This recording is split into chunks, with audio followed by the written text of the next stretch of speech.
Eterno nos abençoe nessa manhã. Para nós é uma bênção podermos estudar para Parashá. É um privilégio ímpar.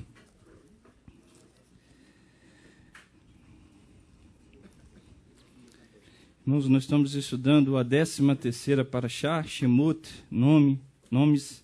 Estamos iniciando o segundo livro da Torá, traduzido como Êxodo pela Septuaginta. Essa Parashá tem muito a nos ensinar. Eu estou buscando sempre, quando eu estou trazendo o estudo, colocar um título para que a gente possa fixar melhor aquilo que o Eterno deseja nos transmitir.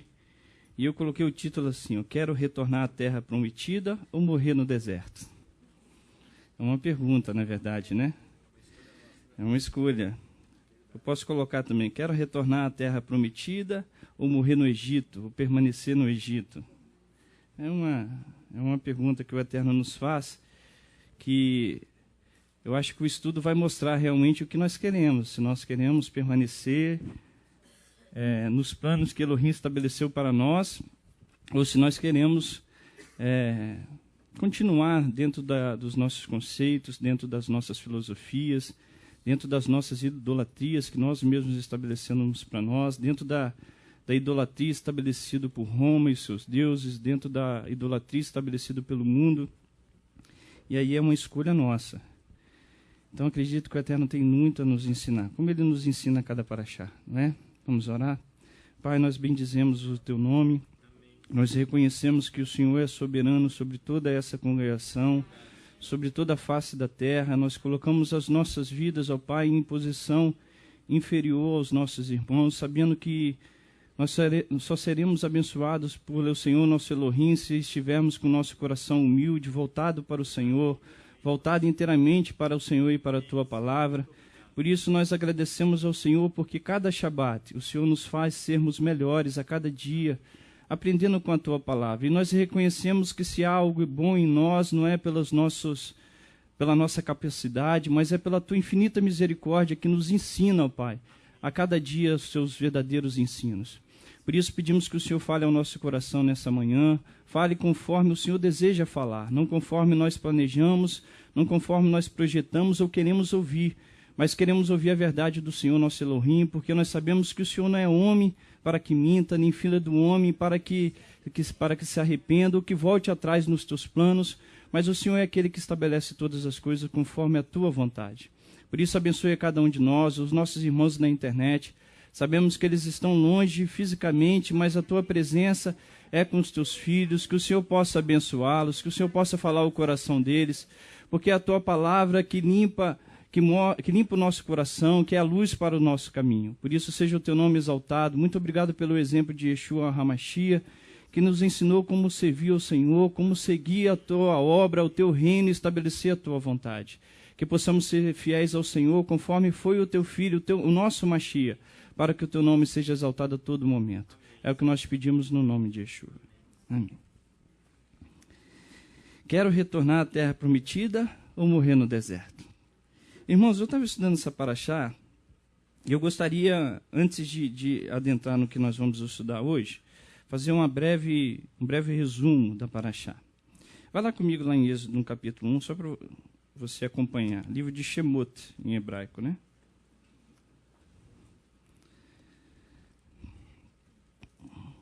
Êxodo, no capítulo 1.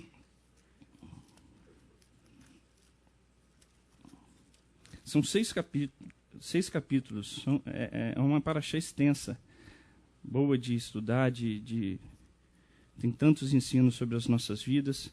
E a Parashá, nomes, Shemot, ela começa citando os nomes dos filhos de Jacó, do filho de Jacó.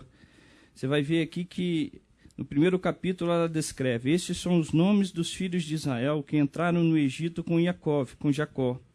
Cada homem veio com sua casa: Rubens, Simão, Levi, Judá, Issacar, Zebulon, Beniamim, Dan, Naphtali, Gad e Asher. Está em hebraico aqui, tá, irmãos? Ao todo havia 70 descendentes de Jacó. Iosef já estava no Egito. Quando a gente visualiza essa descendência, os rabinos ensinam que quando Moisés começa a descrever a geração dos filhos de Jacó, ele mostra que os patriarcas, os nossos pais, embora vivessem no Egito, eles tinham e permaneceram com os ensinos dos patriarcas. Por isso que eles começam a descrever. Aí, o primeiro capítulo concentra nesse texto. Logo depois ele fala sobre Faraó, que governava o Egito, e já tinha esquecido todos os benefícios que José tinha feito ao Egito, que através de Iosef, o Egito se tornou ainda mais próspero e mais rico. Esse Faraó estabelece leis cruéis que visavam o enfraquecimento do povo de Israel através da aflição e sofrimento, onde foram decretadas pelo impiedoso Faraó. Duas parteiras judias, eu acho que logo depois no capítulo 2, Shifra e Puá negam-se a cumprir o plano de Faraó de matar todo menino judeu recém-nascido, dispostas a sacrificar sua própria vida. Foram recompensadas com uma descendência de Corranins e de reis. Logo no capítulo 3, nasce Moisés, que é lançado... É isso mesmo? Capítulo 2, né?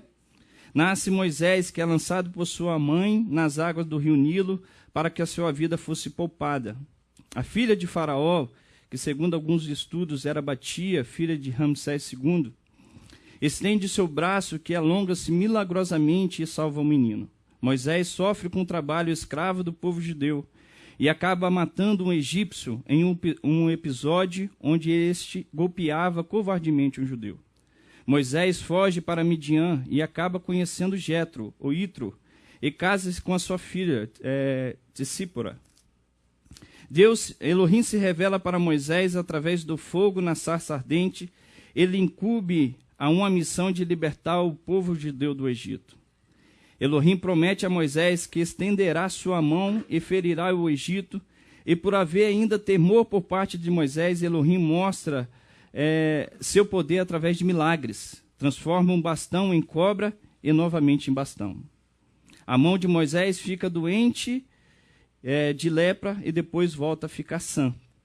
Moisés, acompanhado de sua família, segue para o Egito a fim de salvar o povo judeu. Mas ao ver que se tornou-se ainda maior a ira de Faraó, impondo-se mais intensamente a sua crueldade sobre os judeus, Moisés clama a Elohim, que lhe responde com mão forte que ferirá o Egito. Este é o resumo dessa nossa paraxá. Mas, irmãos, antes de nós estudarmos essa paraxá, eu estava preocupado quando estudava sobre... Não é um estudo, vamos dizer que ele é agradável, mas ele é forte, que ele mostra como ainda nós estamos enraizados na adoração aos deuses romanos, como ainda nós precisamos voltar para o contexto da Torá, para o contexto estabelecido pelo Elohim, e muitas vezes nós teremos que romper com pessoas que amamos, ou muitas vezes teremos que romper com situações que gostamos de estar vivenciando. Eu vejo e me preocupei de como passar isso para a congregação, como que nós podemos transmitir sem parecer que nós estamos sendo radicais, né? Como parecer que nós estamos sendo fora do contexto que Elohim deseja transmitir. Irmão, eu acho que nós temos a responsabilidade de transmitir a paz, de transmitir a liberdade. Eu não vejo que isso venha a ocorrer sem nós falarmos a verdade, sem vivermos a verdade, principalmente. Eu acho que nós temos aqui uma responsabilidade dentro dessa congregação e no meio do corpo de Elohim muito grande. E eu falei isso aqui na intercessão, não foi, pastora? Que eu acho que quando nós estamos lidando com pessoas que não têm conhecimento espiritual, é totalmente diferente que quando nós estamos lidando aqui dentro. É totalmente diferente quando nós estamos estudando conceitos espirituais ou abordando conceitos espirituais. E é dentro dessa ideia que eu acho que nós precisamos aprender. Tem pessoas aí fora que não têm nenhum discernimento espiritual, e essas pessoas nós temos que aprender a respeitá-las, nós temos que aprender a ser exemplos de vida, que eu acho que a nossa vida é o maior exemplo de pregação, de que qualquer fala nossa, e nós temos a situação onde que nós precisamos lidar com o corpo de Elohim, onde nós temos a obrigação de falar a verdade. E eu acho que aqui está a a nossa responsabilidade. Porque em vez de nós falarmos a verdade ou vivermos a verdade, nós assimilamos com as coisas que Elohim quer libertar. Aonde Elohim quer tirar as pessoas do paganismo, nós estamos adentrando. E quando eu falo que nós estamos, é realmente a congregação Rehovot. Não estou aqui excluindo a congregação, nós não somos melhores. Eu acho que nós temos uma responsabilidade muito grande, porque nós recebemos um conhecimento muito grandioso, irmãos. Então a responsabilidade nossa é maior. E quando nós recebemos um estudo tão maravilhoso que nós recebemos a cada Shabat, e cada um de nós reconhecemos que isso vem de Elohim, não vem de nenhum ministrador aqui, mas é Elohim que nos dá esses ensinos nas intercessões, no nosso dia a dia, a cada Shabat. Nós entendemos que ao mesmo tempo que nós estamos sendo agraciados por Elohim, por esses estudos, nós temos que enxergar que a nossa responsabilidade ela é muito maior. O que muito recebe, muito será cobrado. E quando nós tomamos uma posição contrária que Elohim deseja, aí é muito sério. Por isso que eu acho que nós estamos numa posição inferior, e nós temos que estar sempre nessa posição inferior, nunca colocando nossos irmãos inferior a nós. Mas nós precisamos enxergar a nossa responsabilidade. E é esse o contexto do estudo, pastor. É dentro desse contexto que eu quero adentrar. Porque aqui, irmãos, quando você quer falar? Amém, antecipa. Mas é engraçado, Léo, que às vezes a Elohim traz o estudo, depois que nós praticamos aquilo, a idolatria, para ver onde realmente está o nosso coração. O que nós queremos servir, quem nós queremos servir. E eu gostaria de começar o estudo dentro desse contexto. Se você for comigo lá em Gênesis, no capítulo 28, vai lá comigo, que você vai ver aqui qual que era o intuito. Qual que era o chamado de Elohim para a nação de Israel? Quando Elohim chama a nação de Israel, lá em Gênesis no capítulo 12, mas você vai em capítulo 28, lá em Gênesis no capítulo 12, quando Elohim chama Abraão, naquele período ainda Abrão, para que ele saísse da sua parentela, da sua terra, e fosse para uma terra que ele mostraria, e que de Abraão seria bendita todas as nações da terra, nós vemos que ali Elohim chama Abraão para que ela fosse luz e referência para a humanidade. Elohim, ele não é um Elohim que se preocupa simplesmente com um determinado povo, mas ele se preocupa com as nações, porque ele é o Elohim das nações. Paulo fala isso, é Elohim somente dos judeus? Somente do grego? Somente do livre, do escravo? Não, mas ele é Elohim de todos. Elohim, quando chama a nação de Israel, o intuito dele, chamar a nação de Israel, fosse para que a nação de Israel fosse uma referência. Lógico que a responsabilidade sobre a nação de Israel é muito maior do que a nossa, porque está sobre eles o oráculo de Elohim. Então eu quero entender dentro desse contexto, e nós vamos adentrar primeiro ao estudo da nação de Israel, aos nossos pais que saíram lá da terra do Egito, depois nós vamos trazer isso para o nosso cotidiano. Porque aqui no capítulo 28 de Gênesis, no verso 13, diz assim, ó, deixa eu ler nessa tradução aqui, 28, 13. Por cima, olha o verso 12. E sonhou, eis que uma escada estava posta na terra, cujo topo chegava ao céu, e os anjos de Elohim subiam e desciam por ela. Por cima dela estava o Eterno, que lhe disse, eu sou o Eterno, o Elohim de Abraham teu pai, o Elohim de Isaac. Essa terra em que estás deitado, eu darei a ti e a tua descendência. Olha o verso 14.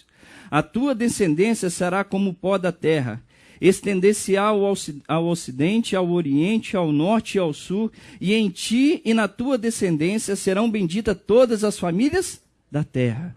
Aqui Elohim enfatiza a responsabilidade da nação de Israel, não somente com eles, de ser um reino sacerdotal, de ser a referência para a humanidade, mas Elohim aqui expressa o seu desejo para que todas as nações da terra fossem abençoadas através da nação de Israel.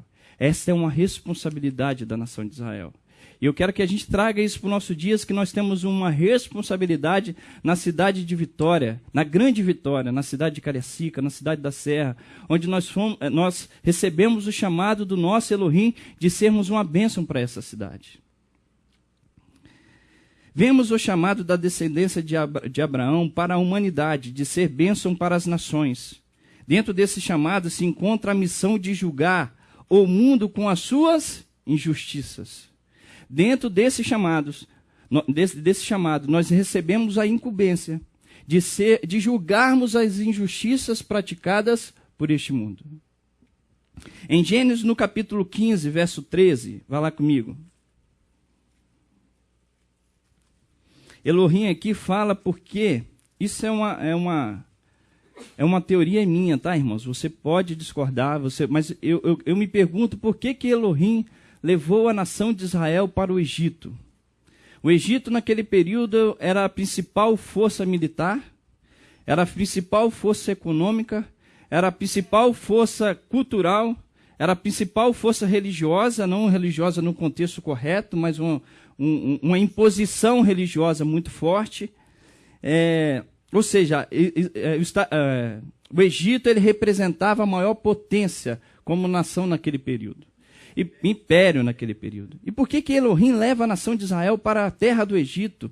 Poderia levar para outra terra, para outra nação, mas sim na maior potência mundial estabelecida naquele período, com o intuito de julgar, com o intuito de estabelecer os juízos de Elohim. Irmãos, quando nós estamos num local, e eu aprendi isso, levar cura ao Egito, e é levar cura mesmo, porque quando nós visualizamos os milagres, as pragas que Elohim trouxe ao Egito, a intenção de Elohim é a libertação religiosa que aquele povo estava inserida, a libertação econômica, a altivez, o orgulho, a soberba, a forma como tratava os demais povos.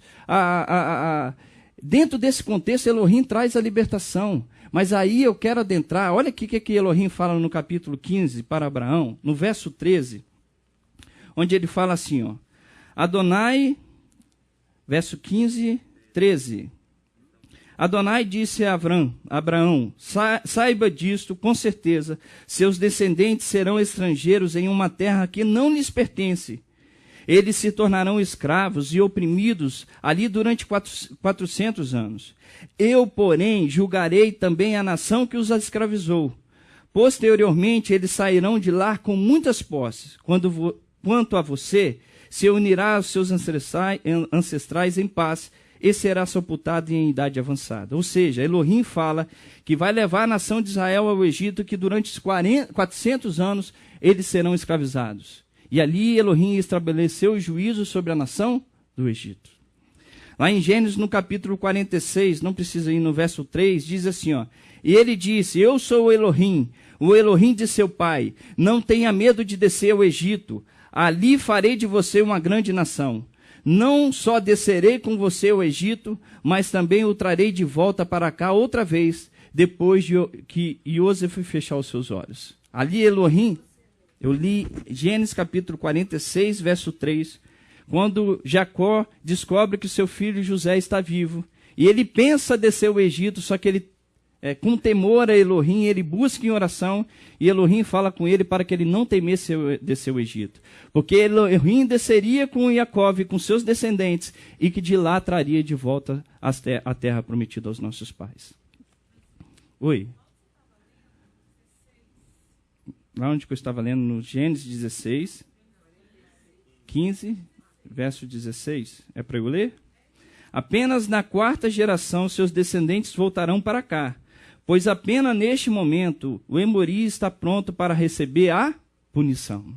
Ou seja, Elohim, já compreendendo a iniquidade praticada no Egito, ele já estabelece a nação de Israel para descer ao Egito e ali julgar as iniquidades do Egito. Irmãos, eu visualizo que essa é uma responsabilidade nossa, Léo. Uma vez eu aprendi com a irmã que ela falou assim, Francisco, apenas a presença, quando Elohim nos manda em certo local, nós estamos estabelecendo juízo, e isso é uma verdade. Porque nós estamos visualizando o ato de injustiça para que o clamor chegue até o Criador. Francisco, o Egito ele se torna uma grande potência, aí, como você nos disse, e quando uma nação se torna uma grande potência, ela vai influenciar as outras nações. Então, Israel precisa ir para o Egito para que o Eterno venha estabelecer aí o juízo, por causa da influência que o Egito vai exercer sobre as outras nações. Amém. Poder suave, a influência das nações. Suave só na... É suave porque ele vai mansamente. Só na aparência, mas ao... Amém. Elohim leva a nação de Israel ao Egito para julgar o próprio Egito por suas injustiças. Essa é uma das missões que temos no mundo. Precisamos ser instrumentos de obediência para que Elohim julgue as injustiças das nações. Vai em Mateus capítulo 5. Vai lá comigo. Eu vou te mostrar que essa é uma responsabilidade nossa, irmãos. Nossa, da nação de Israel. E quando eu falo nossa, da nação de Israel, não estou separando nós da nação de Israel, mas nós somos inseridos na comunidade de Israel. Ele é bíblico? Amém, pastor. Eu fico preocupado em... Hã? Oi? Entendi.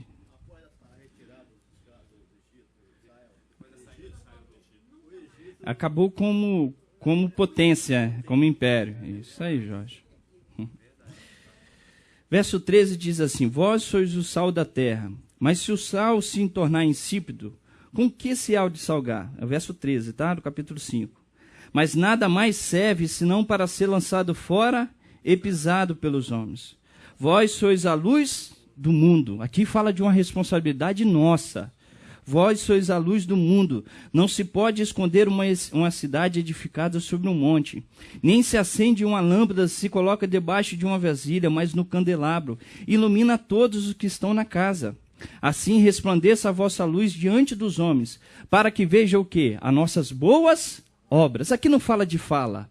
Aqui não fala de oratória, aqui não fala de uma pregação maravilhosa, mas aqui fala de boas obras, para que os homens vejam as nossas boas obras e glorifica o vosso Pai que está nos céus. Irmãos, quando Yeshua coloca a menorá, e eu falei isso aqui quando eu estava lá no Rio, da Hanukkah, que nós estávamos no período de Hanukkah, onde nós temos que ser a luz do mundo, isso é um mandamento para nós. Isso é uma obrigação pela qual nós temos que colocá-la sobre a mesa. Nós precisamos estar expostos para que esse mundo veja as nossas boas obras. Quando o Yeshua fala que uma lâmpada, uma menorá está debaixo da mesa, quando ela está debaixo da mesa, ela só ilumina aquela parte, que significa iluminar só a mim mesmo, só os meus desejos, só os meus conceitos, só as minhas filosofias, só as minhas idolatrias, e aquilo ali para nada serve, porque o mundo de Elohim ele é distributivo, tá certo? Ele é num conceito de distribuir, ele não é um conceito egocêntrico, de reter, mas é um contexto amplo. E quando Yeshua nos ensina que nós temos que estar temos que ser a luz para esse mundo, ele está falando que nós temos que estar expostos diante desse mundo, para que eles vejam as nossas boas obras. Mas o grande problema é que em vez de nós praticarmos as boas obras, nós queremos assimilar com as mesmas práticas. Essas boas obras estão dentro do contexto de servir. Porque quando nós obedecemos, irmãos, nós estamos servindo a humanidade, a nossa comunidade, os nossos irmãos que estão aqui do lado, para que eles possam ser libertos. Porque ele diz lá, quando você leu em Gênesis 15, eu julgarei a nação que hás de servir. Amém. O Egito era como o maior poder ibérico, político, cultural, econômico e espiritual com seus deuses pagãos de sua época. Em Shemot, no livro de Êxodo, no capítulo 3, vai lá na nossa paraxá,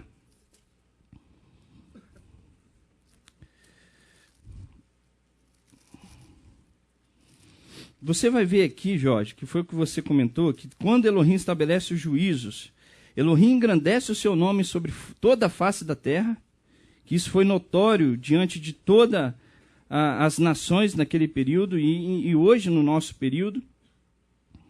Você vai ver aqui que Elohim, quando ele estabelece os seus juízos, ele estabelece os seus juízos conforme os ídolos que o Egito levantou, conforme as suas injustiças.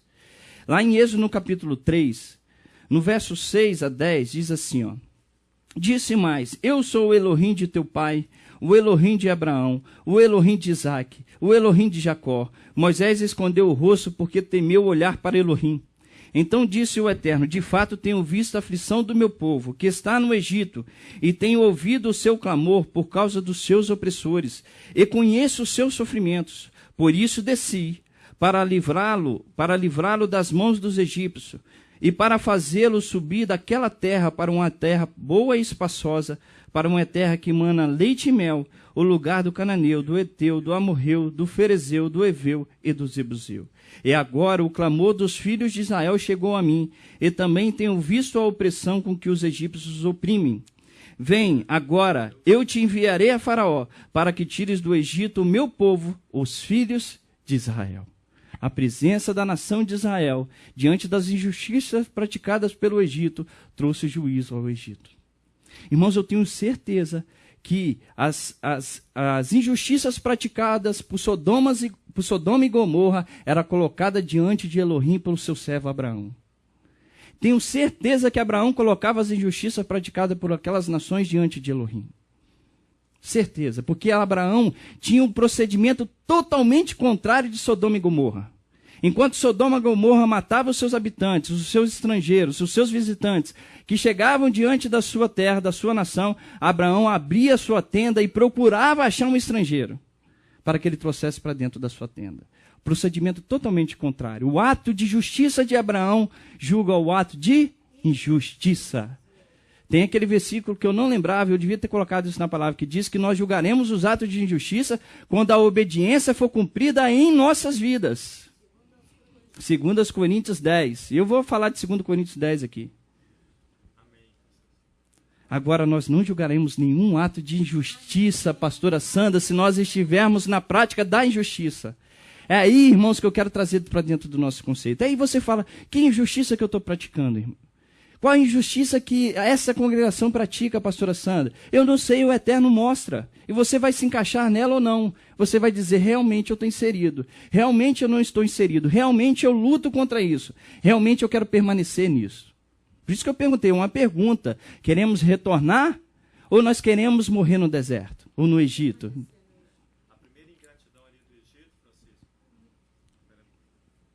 A primeira ingratidão ali no Egito, ou melhor, o primeiro pecado ali do Egito foi a falta de gratidão. Eles não agradeceram a Elohim. Amém. A primeira coisa que foi feita é esquecer o que José fez pelo Egito.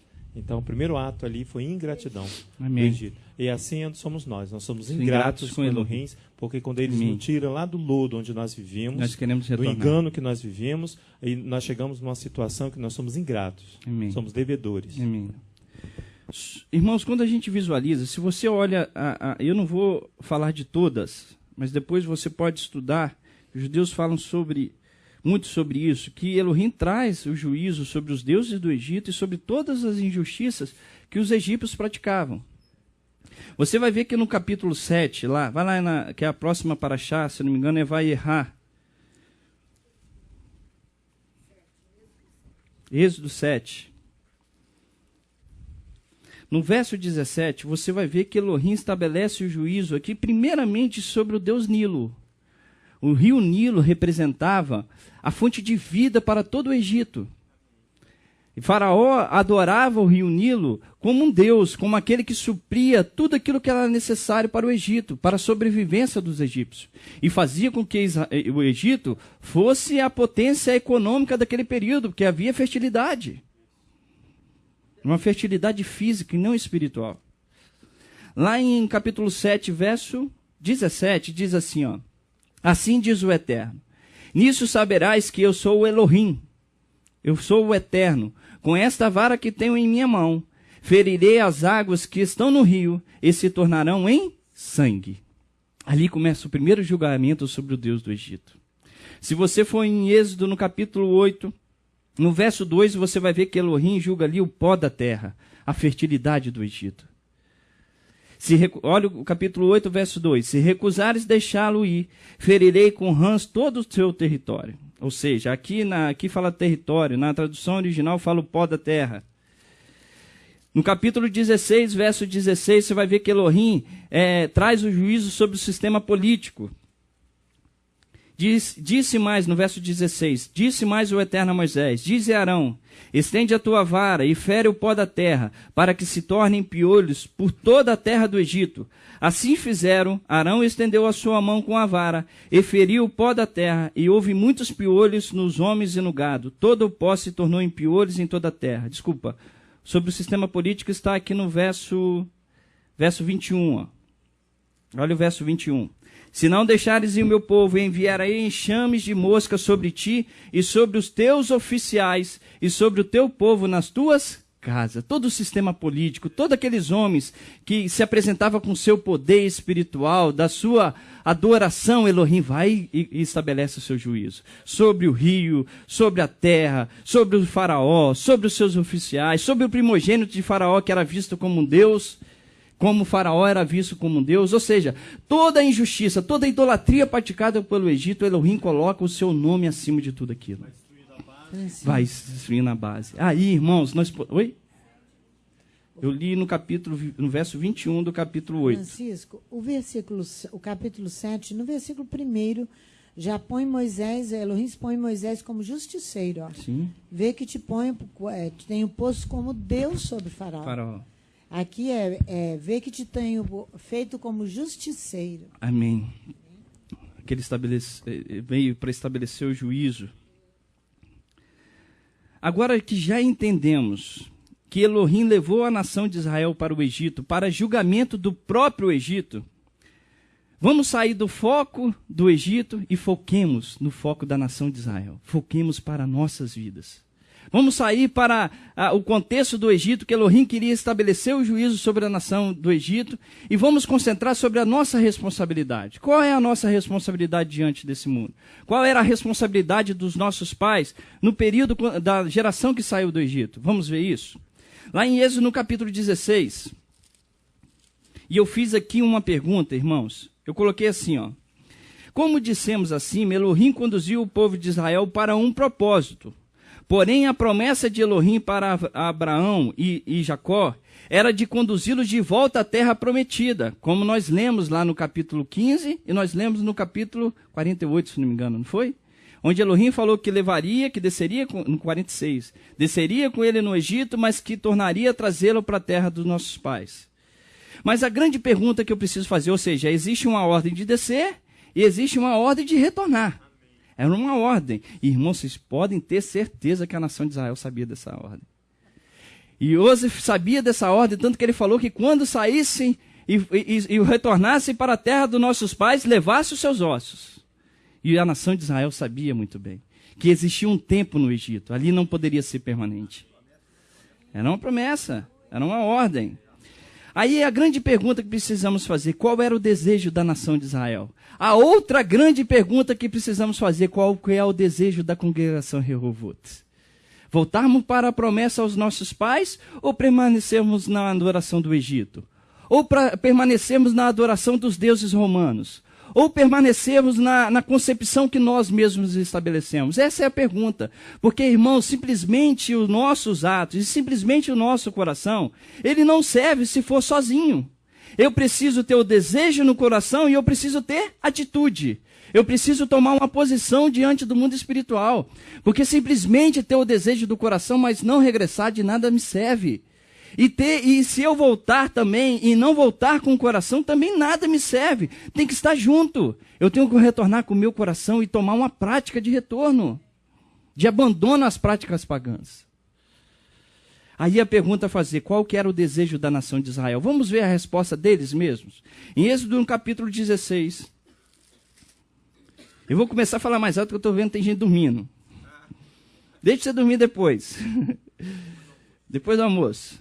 O Shabat é dia de descanso, mas você pode descansar ouvindo a palavra.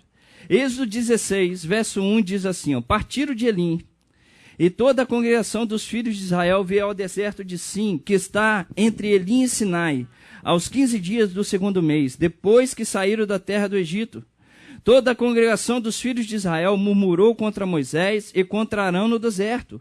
Disseram-lhe os filhos de Israel, quem nos dera tivéssemos morrido pela mão do Eterno, na terra do Egito, quando estávamos sentados junto a panelas de carne, quando comíamos pão a fartar, tu nos trouxeste a esse deserto para matar-te de fome a toda essa multidão. Olha o desejo do coração sendo expresso, sendo explanado aqui, sendo apresentado diante de Moisés. Vai em Êxodo no capítulo 32. Existem vários outros, tá, irmãos? Mas eu não quero mostrar aqui agora, não. 32.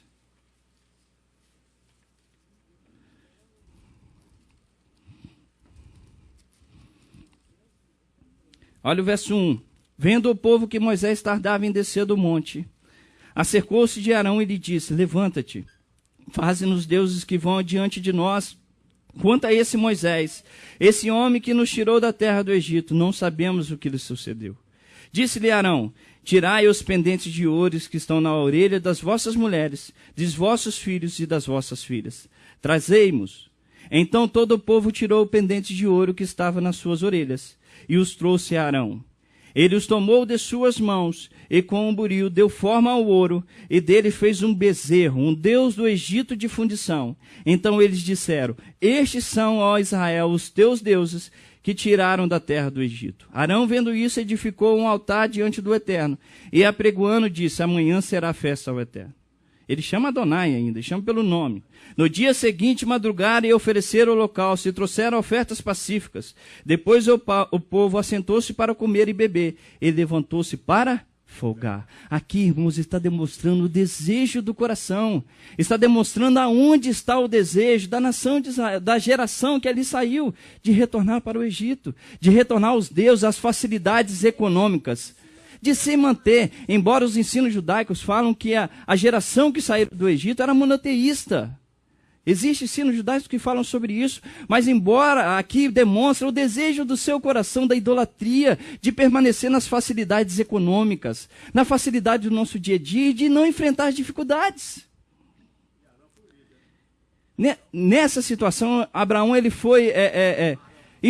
foi influenciado pela nação de Israel, mas teve o seu pecado. Teve de aceitar a sua culpa. Mas eu quero mostrar aqui o desejo de permanecer no Egito, quando Elohim quer fazer o quê? Libertá-lo. É muito mais profundo do que nós imaginamos. Irmãos, grava uma coisa. Nós não seremos libertos dos nossos deuses pessoais que nós temos nos nossos corações, se nós não conseguirmos ser libertos dos deuses que são exteriores, que estão fora, que são visíveis, que são fáceis de enxergar. Se nós não conseguirmos identificar e nem fugir desses deuses, quanto mais os que estão no nosso coração, ocultos no nosso coração, nós não seremos libertos, Léo. Aí nós falamos: eu tenho Yeshua. Você vai morrer tendo Yeshua. Porque Yeshua veio para libertar. Se você não quer ser liberto, você não tem parte com o Mashiach. Não tem parte com o Mashiach. Ele falou que se você não crê nos escritos de Moisés, como vai crer nele? Porque ele veio para nos libertar, ele veio nos tirar das trevas, do paganismo, e adorar o único Elohim. A vida eterna é essa, Elohim, que te conheça como o único Elohim. João 17, mas como eu posso conhecer o único Elohim se eu ainda estou no paganismo? Se eu ainda estou dentro dos conceitos romanos? Nunca conseguirei. Vai em 1 Coríntios capítulo 10. A não ser que eu retorne verdadeiramente, crendo no Elohim, orando no nosso cotidiano, no nosso dia a dia, adquirindo força para que venhamos enfrentar os nossos deuses e venhamos vencê-los. Eu quero ler tão devagar 1 Coríntios 10. Tão devagar.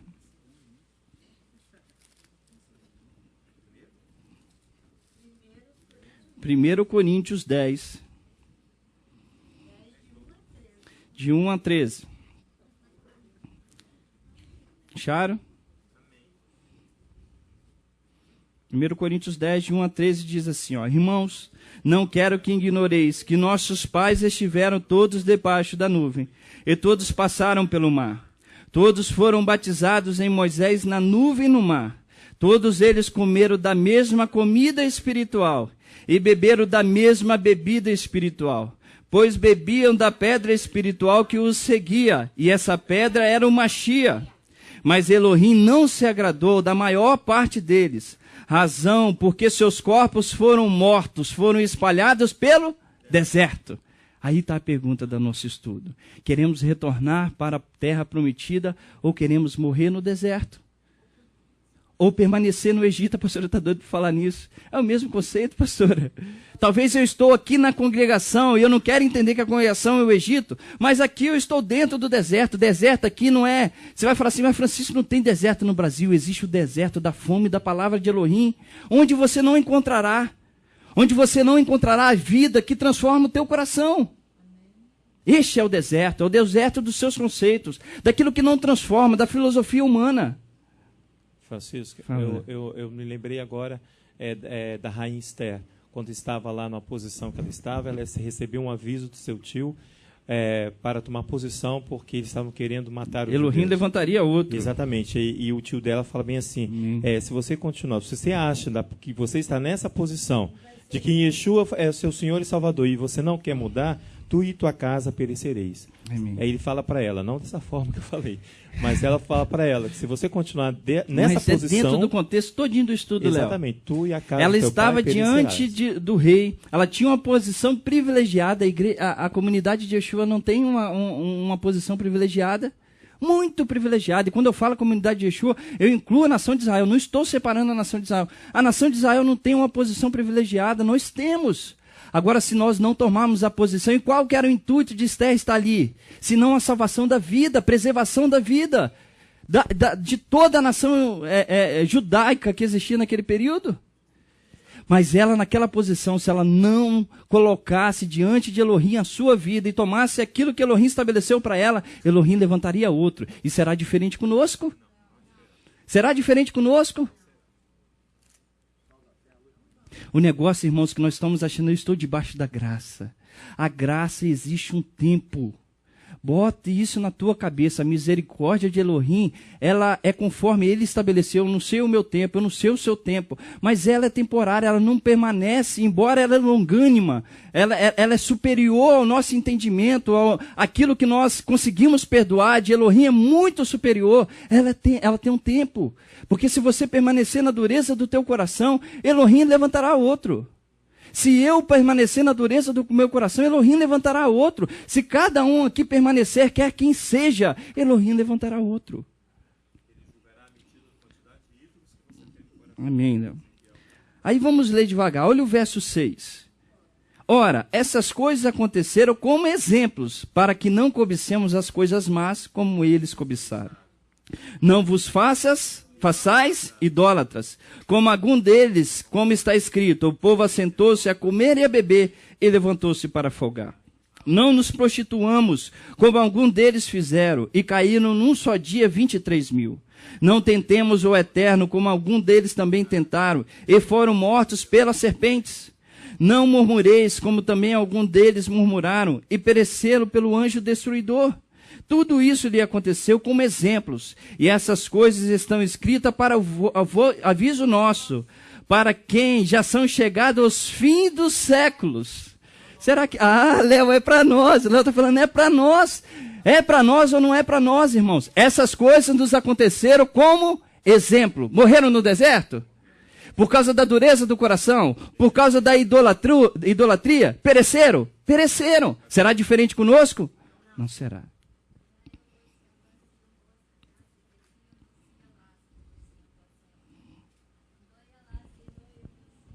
Amém, Pai.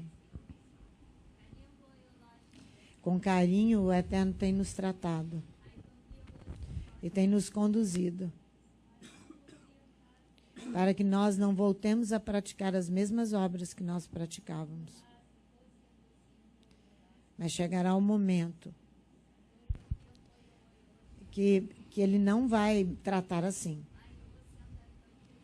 porque nós temos que apresentar os frutos de anos e anos que Ele está andando conosco. Amém. Aquele, pois, que pensa estar em pé, cuida para que não caia. Não veio sobre vós tentação senão humana, e fiel é Elohim, que não nos deixará tentar acima do que podeis resistir. Antes, com a tentação, dará todo o escape, para que possais suportar. Segura isso aí. Não acabei com 1 Coríntios capítulo 10. Segura. Pode botar uma folhinha aí que nós vamos retornar aqui. Como seremos instrumento de liberdade se somos escravos da idolatria? Precisamos ser livres de nossas idolatrias, ou então morreremos no deserto. Deserto significa a fome da verdadeira palavra de Elohim. É o que fala Paulo. O profeta Jeremias recebe a incumbência de denunciar a idolatria de Israel e das nações. Vai em Jeremias no capítulo 1 para você ver comigo. das nações, da nação de Israel e das nações. Jeremias 1. Isaías também, que está na nossa... Essa porção de Jeremias está na nossa Haftará. Isaías também denuncia a mesma idolatria, no capítulo 29. É porque eu não vou ter tempo de ler, mas você pode ler em casa. Claramente, no verso 11 diz assim, ó, veio a minha palavra do Eterno. O que é que vês, Jeremias? E eu respondi, vejo uma vara de amendoeira, disse o Eterno, visto bem, pois eu velo sobre a minha palavra para a cumprir. Veio a minha palavra do Eterno segunda vez, o que é que vês? E eu respondi, vejo uma panela ferver, inclinada para o norte. Disse-me o Eterno, do norte se descobrirá o mal sobre todos os habitantes da terra. Estou convocando todas as famílias do reino do norte, diz o Eterno. Os seus reis virão, e cada um porá o seu trono à entrada das portas de Jerusalém, e contra todos os seus muros em redor, e contra todas as cidades de Judá. Pronunciarei contra o meu povo os meus juízos, e por causa de toda a sua malícia, pois me deixaram, e queimaram incenso aos deuses estranhos, e se encurvaram diante das obras de suas mãos. Cinge os teus lombos, Jeremias, levanta-te, congregação Rehovot, e diz-lhe tudo o que eu te mandar. Não te espantes diante deles, eu farei com que te temas na tua presença. Eu te pus hoje por cidade fortificada, e por coluna de ferro, e por muros de bronze, contra toda a terra, contra os reis de Judá, contra os seus príncipes, contra os seus corraninhos, sacerdotes, e contra todo o povo da terra. Pelejarão contra ti, mas não prevalecerão, pois eu sou contigo, diz o Eterno, para te livrar.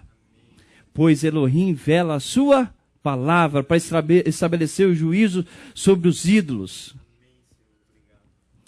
Aí a pergunta a fazer, qual que é a nossa idolatria? Em que temos servido aos outros deuses, Jorge? É uma pergunta a se fazer. Vamos ver, irmãos? Muito fazer. Qual é a nossa idolatria? Pergunta mesmo, Jorge. Então nós vamos lá. Eu quero mostrar a foto dos deuses que nós estamos adorando. Eu não estou falando nós. Eu sei que tem pessoas aqui na congregação que são fiéis e não praticam essas idolatrias. Mas eu quero olhar nós como um corpo. E eu quero entender que a maioria dessa congregação estava adorando esse Deus que você está vendo aqui, ó. Adorando esse Deus. Para que você entenda aonde que Elohim quer libertar e nós estamos presos dentro da nossa idolatria, irmãos. Elohim quer salvar desses deuses aqui que aqui estão, para a libertação da pessoa, para que haja vida, para que haja paz na humanidade. Nós queremos permanecer neles. O Deus Janus. Eu vou ler aqui a respeito dele. Não segura aí, não troca a foto agora não. A comemoração ocidental tem origem num decreto, eu estou falando aqui do ano novo, tá? O ano novo, 1º de janeiro. 1º de janeiro, o ano novo do calendário gregoriano. A comemoração ocidental tem origem no decreto do governador Júlio César, que fixou o 1º de janeiro como o dia do ano novo em 46 antes da Era Comum. Os romanos dedicavam esse dia a Janus, o deus dos portões. O mês de janeiro deriva do seu nome, Janus, que tinha duas faces, bifronte, uma voltada para frente, visualizando o futuro, e a outra voltada para o passado, visualizando o ano velho que se passou e visualizando o ano novo que se inicia. Janus era adorado como o Senhor dos inícios e protetor das portas e passagens, sendo considerado o porteiro celestial. Sua face dupla podia olhar as entradas e as saídas. E tinha uma tarefa especial, que era abrir as portas do ano que se iniciava.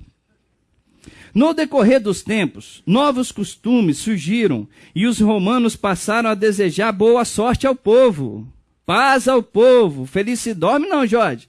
Felicidade ao povo. Você está raciocinando? Também. Felicidade. Não, é que ele estava com o olho fechado, ele está concentrando. E todos aqui devem fazer a mesma forma. sorte ao povo, paz ao povo, luz ao povo, distribuindo ramos de árvores sagradas. Depois o costume se expandiu com a distribuição de moedas, com a efígie de Janos. Passa aí. Ali, ó. Conhecida essa moeda, né? Que sempre representou um papel importante na mitologia romana e na religião, com sua figura simbolizando os dois lados da vida. O templo mais importante... Passa outra foto.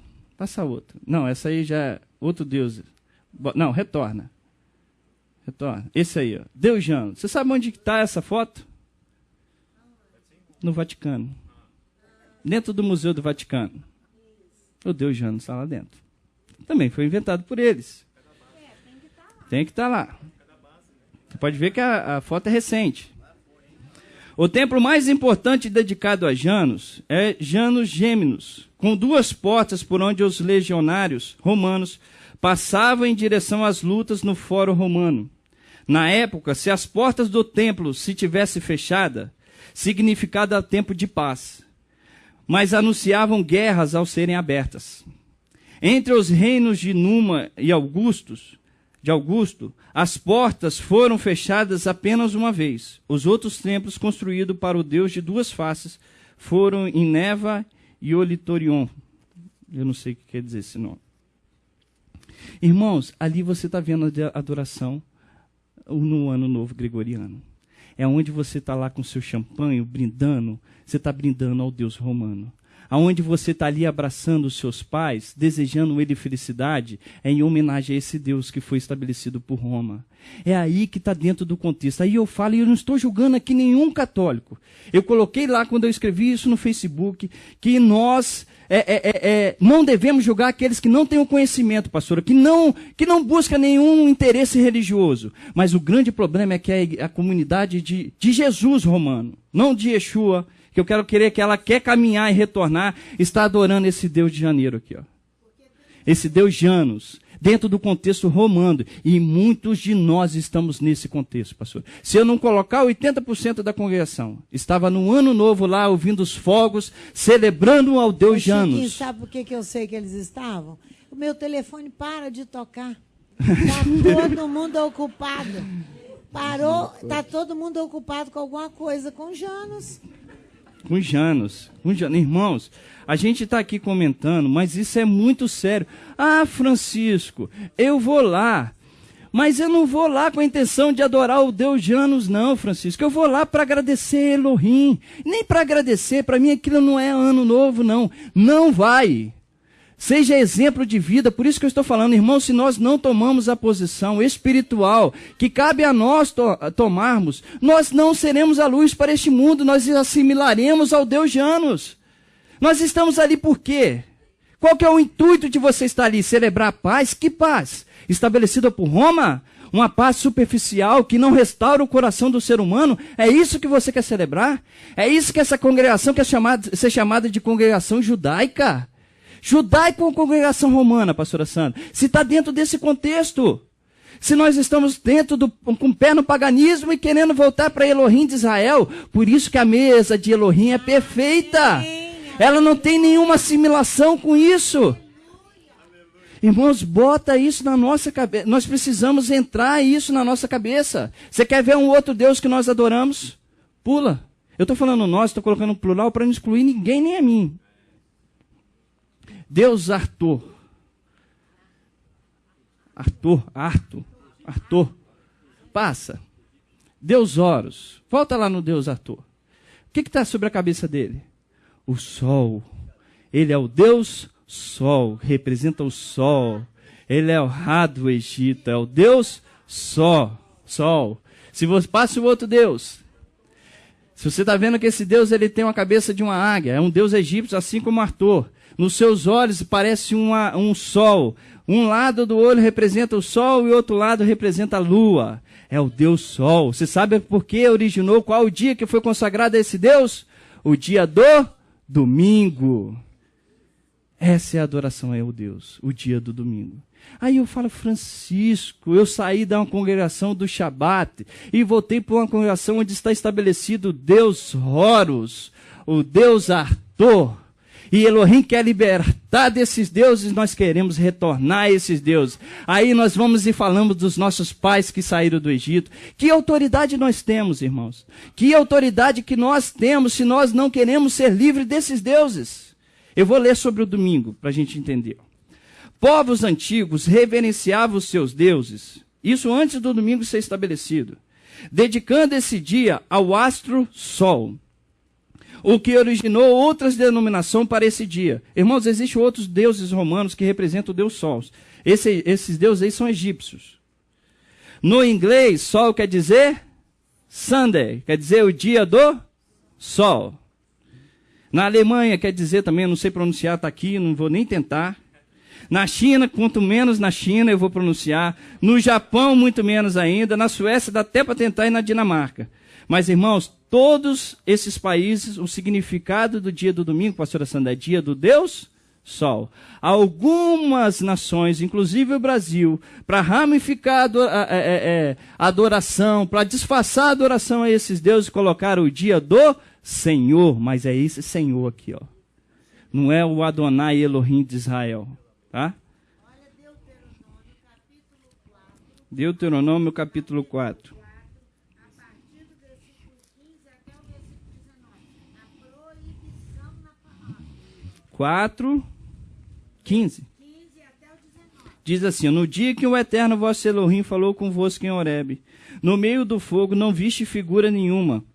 Portanto, guardai com diligência as vossas almas, para que não vos corrompais, fazendo um ídolo, uma imagem de qualquer tipo, figura de homem ou de mulher, de algum animal que vive na terra, ou de algum pássaro que voa pelos céus, de algum animal que rasteja sobre o solo, ou de algum peixe que há nas águas debaixo da terra. E quando levantares os teus olhos aos céus, e vires o sol, a lua, as estrelas, e todo o exército dos céus, não seja seduzido a inclinar-te e adorar coisas que o eterno teu Elohim repartiu a todos os povos que vivem debaixo do céu.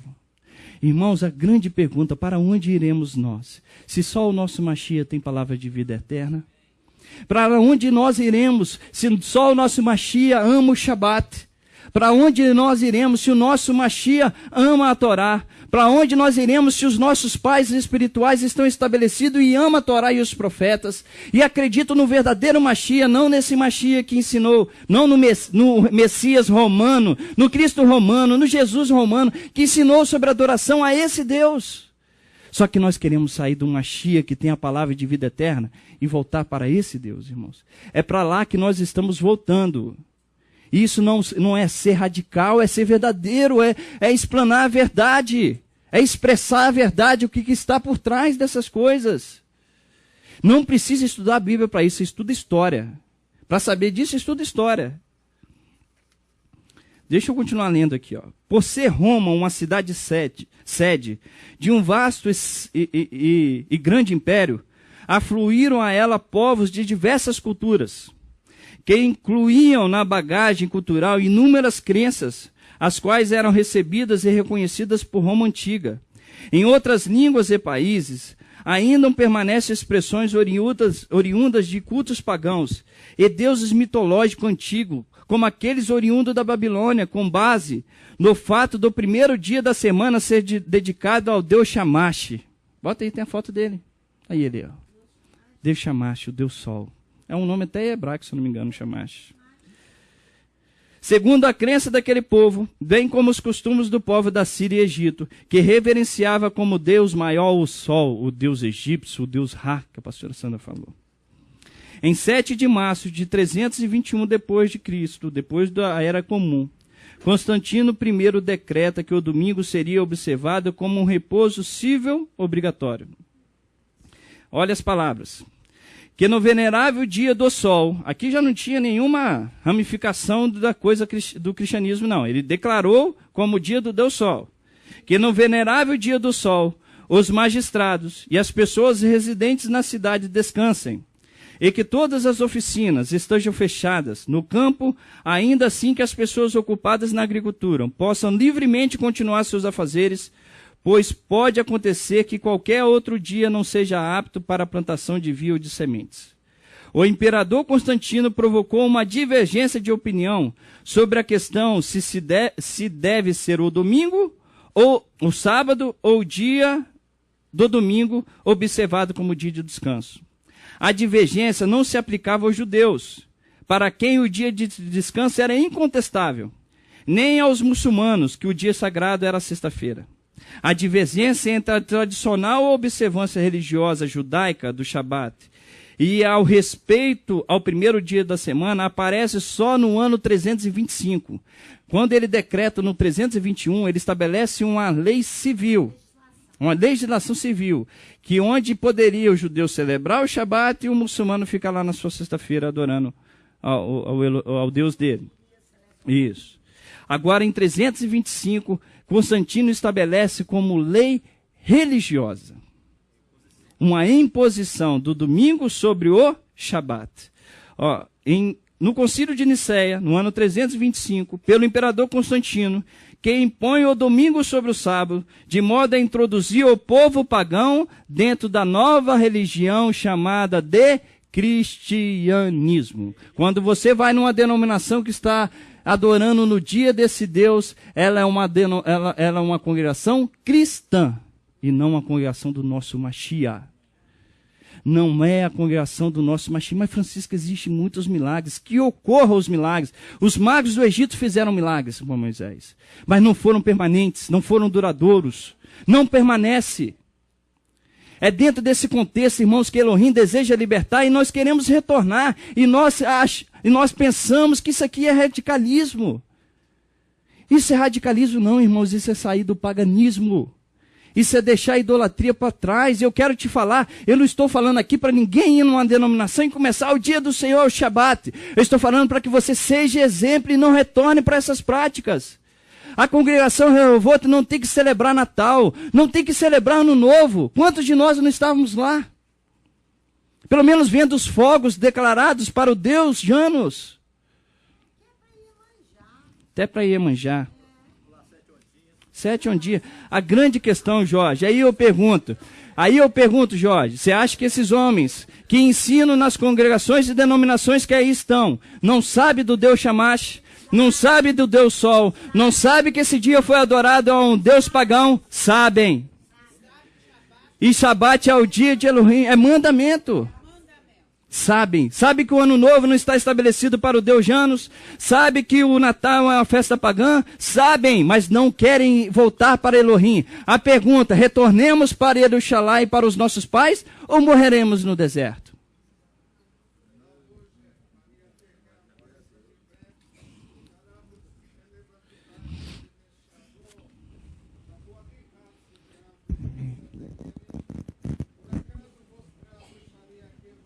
Por acaso eu estou trazendo a vocês alguma coisa nova? É nós que abusamos das coisas do Eterno. Nós queremos fazer com ele uma ketubá, assinar uma ketubá. Mas queremos estar centrados nos nossos próprios deuses. Verdade, Pai. Que importa essas coisas para nós? Nós temos que sair delas e elas saírem de dentro de nós. Importa viver para obedecer a Deus do que obedecer aos homens. Deus pôs limites no mar, limites para nós, para que nós venhamos a sair das trevas.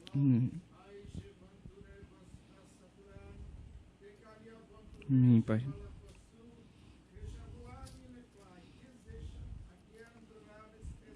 Ele fala sobre Passura, aquele falso profeta que Jeremias enfrentou.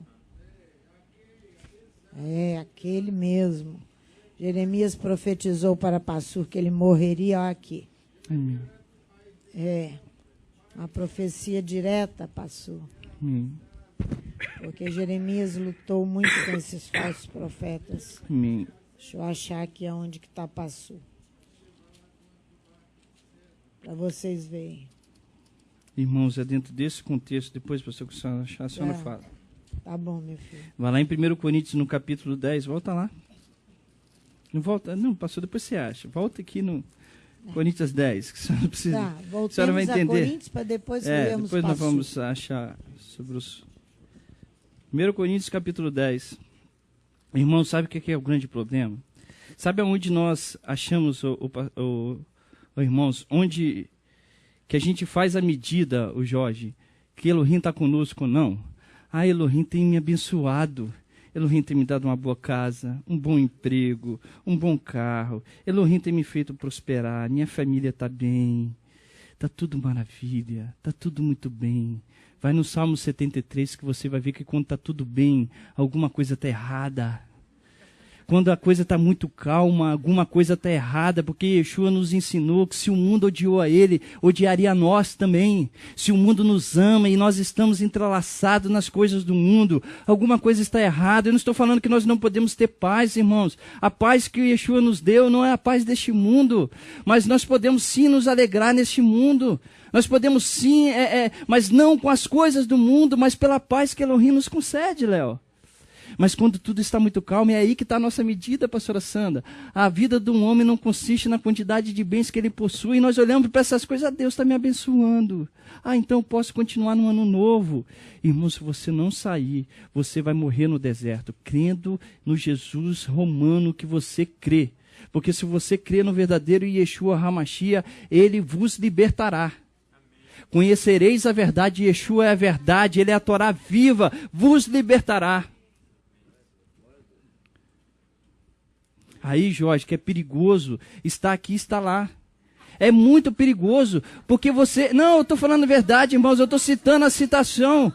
Porque nós o irmão que amamos, irmão, eu estou falando de Jorge, literalmente, não. Eu chamei Jorge pelo que ele ouvisse. Mas eu estou falando literalmente, nós não podemos estar aqui e estar lá, nós precisamos ser libertos. Nós precisamos sair, para quê? Para a salvação dos nossos irmãos. Irmãos, em 1997, você contava nos dedos as congregações judaicas que crê no Mashiach. Hoje você não conta. Você crê que essa palavra é poderosa ou não? Começou com 12 homens. Essa palavra começou com 12 homens que anunciaram diante do mundo, e hoje o mundo crê e ouviu falar do Mashiach com 12 homens. Será que nós cremos que Elohim é pequeno de maneira que ele não possa fazer dessa congregação um instrumento de salvação para essa cidade? Nós só seremos instrumento de vida, só seremos o candelabro que Yeshua falou que tem que estar sobre a mesa. Se tomarmos as posições, crer que Elohim libertará, que ele há de libertar. Pessoas retornarão para essa congregação reconhecendo que nós estamos no caminho verdadeiro da Torá, estabelecida pelos profetas. Se você olhar na nossa paraxá, na nossa Brida Hadashá hoje, você vai ver que quando está em Atos 7, falando de Estevão, como começa a falar do Mashiach, explicar do Mashiach, ele começa desde Abraão, falando de onde iniciou a fé dele. Falou de Abraão, falou de Isaac, falou de Jacó, falou de José, falou de Moisés, falou dos profetas, mostrando que a fé dele não nasceu no cristianismo, onde Roma estabeleceu, mas veio desde os nossos pais, desde Abraão. A minha fé é baseada, ela tem fundamento, ela tem alicerce, é isso que ele está falando. Eu não creio num Mashiach que foi inventado pelo paganismo, mas eu creio num Mashiach que os profetas anunciaram, hebreu, judeu, que amava o Shabat, que queria libertar as pessoas do domingo, do Deus Janus, do Deus Ardor e dos deuses que existem por aí. E dos nossos que existem nos nossos corações. Oi. Dá o microfone para o Jorge. Eu fui na reunião de pastores, batistas, né? E eles citaram, vim para a internet, né? Eles vêm para a internet a nossa reunião aqui. E falou como referência a congregação, que aqui é Bíblia, ele fala assim, segundo ele, aqui fala assim, a Bíblia pura. Lá só fala em Bíblia. Amém, Bíblia, Jorge. Bíblia, e assim, falaram, Jorge. Jorge, falaram isso. Jorge, você devia ter falado... Jorge, você devia ter falado assim como Elohim fala com a palavra pura lá, ele é capaz de falar com vocês se tomar a posição judaica. Perdeu a oportunidade de falar, retorne para a casa dos nossos pais. Não, perfeito. Eu estava como penetra. Retorne para os nossos pais espirituais. Eu estava lá, não podia, reunião de pastores. Eu não era pastor, eu estava lá. Você estava ouvindo. Enxerido. Você estava lá trabalhando no juízo, Jorge. Amém?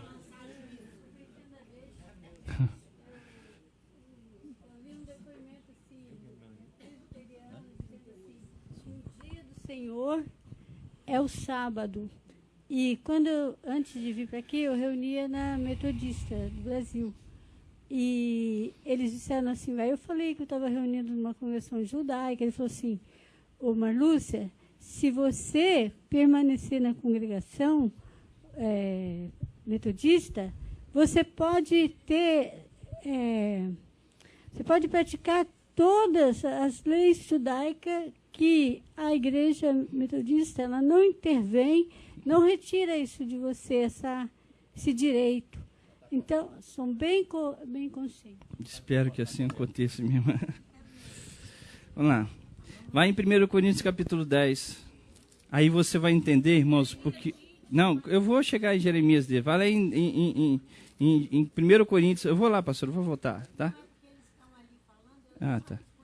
Tá, em 1 Coríntios 10, verso 14, aqui você vai entender porque Elohim falou que a mesa dele é perfeita.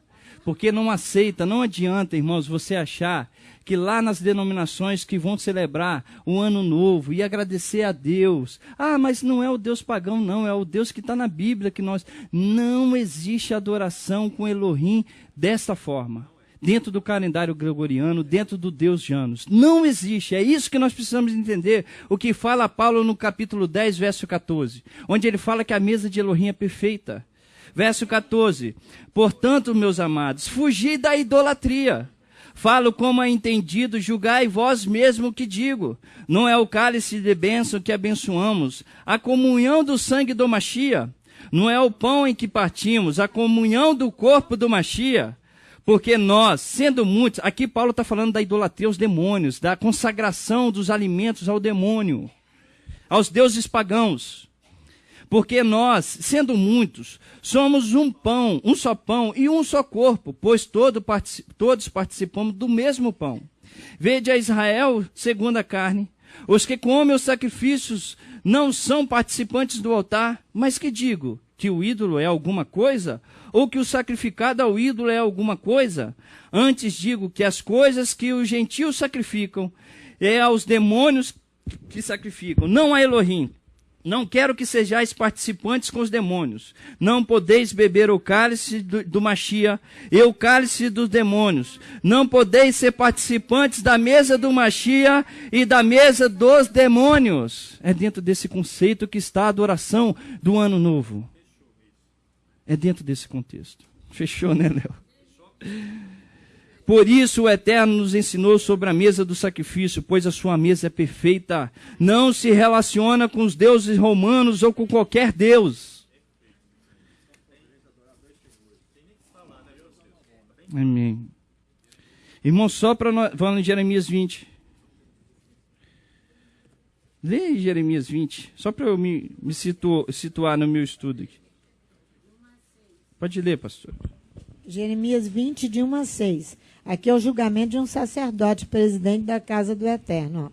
Passur, filho de Imer, o sacerdote, que era presidente da casa do Eterno, ouviu Jeremias profetizar estas coisas, o que ele profetizou antes.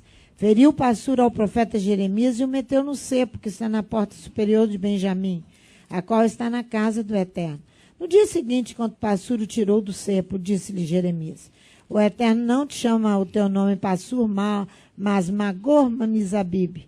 Pois assim diz o Eterno: farei de ti um terror para ti mesmo. Primeiro para ele mesmo e para todos os teus amigos. Estes cairão à espada de seus inimigos e teus olhos o verão. Entregarei todo Judá nas mãos do rei de Babilônia, que os levará presos à Babilônia e feri-los-eis à espada. Também entregarei todas as riquezas desta cidade, corrigindo a casa dele primeiro, tá vendo? Todo o fruto do seu trabalho, todas as suas coisas preciosas, todos os tesouros dos reis de Judá entregarei nas mãos dos seus inimigos.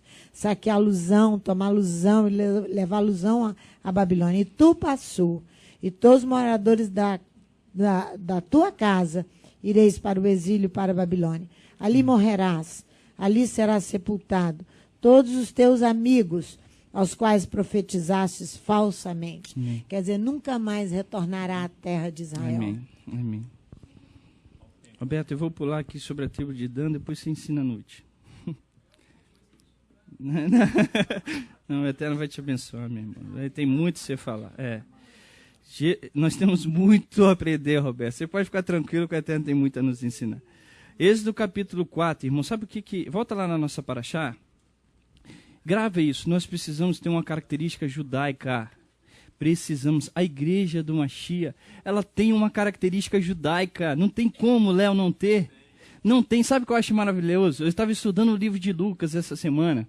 E eu estava vendo como que no capítulo 2, Maria foi aprendendo a entender do Mashiach na sua convivência. Ela não sabia, embora tinha o anúncio do anjo sobre a vida do Mashiach, ela não sabia quem ele representava quando ele nasceu, mas ela foi no seu dia a dia aprendendo e entendendo sobre o Mashiach, onde ela entendeu quando ele estava lá no templo, que ele ficou aos 12 anos, e ela guardou aquilo no coração, quando aquele homem que não ia morrer sem a salvação, sem ver o Mashiach, e ali ele anuncia sobre o Mashiach para ela, e ela guarda aquilo no coração. Ela foi aprendendo. Maria é um nome romano, né? Miriam.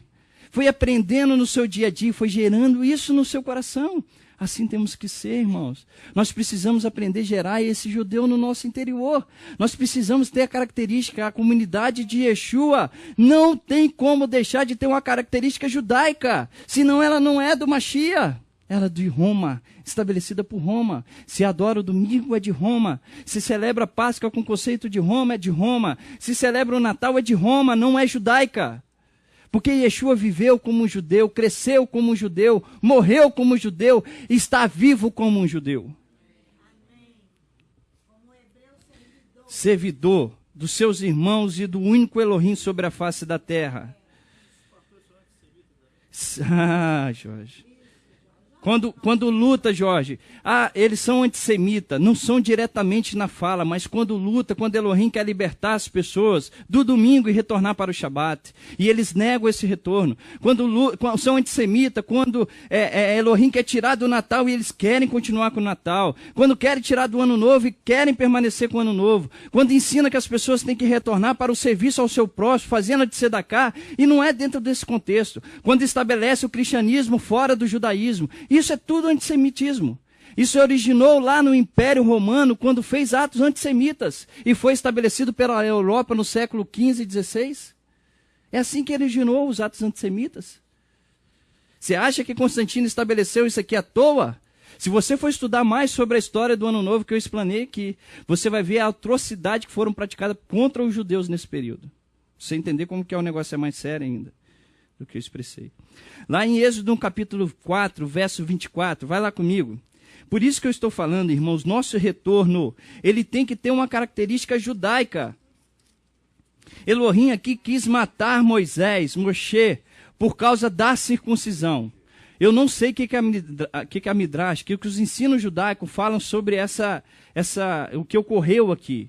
Mas uma coisa é certa, eu não sei se era culpa de Moisés, ou se era da sua esposa, ou se era do seu filho, mas uma coisa era certa, a circuncisão ali do filho de Moisés estava ameaçada. Alguém não queria que ela ocorresse. Alguém não queria que ela ocorreu, pastora Sandra. Ela ocorreu. Alguém não queria que ela ocorresse, que ela acontecesse. E Elohim, olha lá no verso 24. O judaísmo fala que é Zípora. Que é Zípora. Lá no verso 4. Por que eu preciso mostrar? Existia no coração de Moisés o retorno? Lógico que existia. Mas se ele não fizesse o ato da circuncisão, que era um ato, demonstrando uma simbologia judaica dos nossos pais, Moisés não seria capaz de conduzir a nação de Israel. Como que Moisés ia levar os nossos pais se o seu filho, que não tinha nascido dentro da cultura judaica, não era circuncidado? Moisés não poderia ser exemplo. E Elohim, sabendo naquele momento, ele vai e faz, manda fazer a circuncisão. Amém. E Moisés, talvez influenciado pela sua esposa, ele cede. E Elohim deseja matar Moisés. Meu filho, como Tão é que sério. eu posso cobrar uma tradição sem antes cumpri-la? Cumpri-la. É isso que eu estou querendo dizer. Eu não Se tenho você não autoridade. tiver uma característica judaica, o seu retorno, ele é superficial. É isso que eu estou querendo dizer. A circuncisão aqui não é simplesmente um ato qualquer, mas era um ato de aliança, como fez Elohim com Abraão, demonstrando a Moisés que, embora o seu filho nasceu fora da cultura judaica, ele tinha a característica judaica da circuncisão. Por isso, ô Jorge, que Iacove pega os filhos de José, Efraim e Manassés, demonstrando que, embora eles nasceram no Egito, José ensinou eles dentro da cultura dos patriarcas. Por isso eles foram merecedores de serem inseridos como os filhos de Jacó.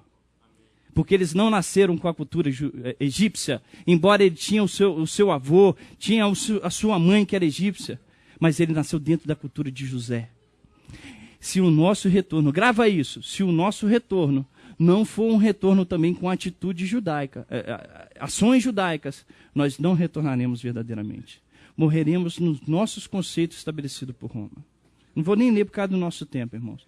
A outra coisa que eu queria falar, a outra coisa que eu queria expressar, você vai ver que Elohim, só para eu terminar, que Elohim, ele manifesta ali na sarça, demonstrando, por que Elohim manifesta na sarça? Poderia ter sido numa pessoa, Léo, poderia ter sido numa árvore mais simbólica, mais bonita, mais robusta, mas vai numa sarça, num arbusto, numa árvore, onde além de ser humilde, o seu galho não pode, a sua estrutura não serve para fabricar um Deus.